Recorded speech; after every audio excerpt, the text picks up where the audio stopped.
আসন্ন লোকসভা নির্বাচনের দিন ঘোষণার পরই বারাবণী বিধানসভার সালানপুর ব্লক তৃণমূল কংগ্রেসের তরফে ব্লকের 11টি পঞ্চায়েতের সর্বস্তরের কর্মীদের ও নেতৃত্বদের নিয়ে কর্মী সভা করার সিদ্ধান্ত নেওয়া হয়েছে।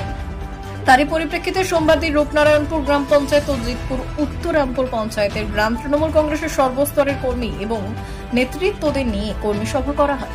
কর্মী সভায় উপস্থিত ছিলেন বারাবণী বিধায়ক তথা মেয়র বিধান উপাধ্যায়। তারই সঙ্গে উপস্থিত ছিলেন সালানপুর ব্লক তৃণমূল কংগ্রেসের সভাপতি মোহাম্মদ আরমান, সহ সভাপতি ভোলা সিং, মহিলা সভানেত্রী অর্পণা রায়, পঞ্চায়েত সমিতির সভাপতি কৈলাস প্রতিমণ্ডল সহ অন্যান্যরা।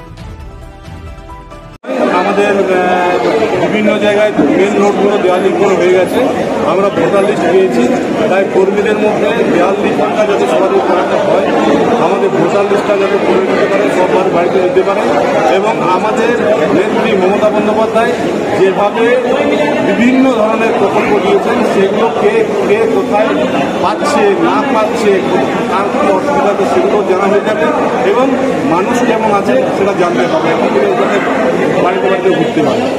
আর তাছাড়া তো আমরা যেহেতু 365 দিন 24 ঘন্টা আমরা মানুষের সাথে থাকি, মানুষের কাছে থাকি, আমরা সব আমাদের কর্মী, তাই সবাইকে একটু নেক্সট নির্বাচনের জন্য দায়িত্ব দিয়ে দেওয়া। আজকে জিতপুর উত্তরামপুর পঞ্চায়েতের লোকসভার ঘোষণা হওয়ার পরে একটু আগে আমরা রূপনারায়ণপুরে কর্মী সভা করে এলাম এবং এখন জিতপুর উত্তরামপুর পঞ্চায়েত।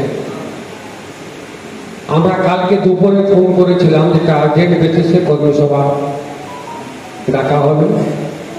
আমি ধন্যবাদ জানাইছি আপনাদের পুরো টিমকে, এত শর্ট টাইমের মধ্যে এত বড় আপনারা একটা কর্মী সভা করা যাবে। আপনারা জানেন যে আগামী 13 মে লোকসভা নির্বাচন, এই নির্বাচনকে সামনে রেখেই আমাদের কর্মী সভা, প্রস্তুতি সভা।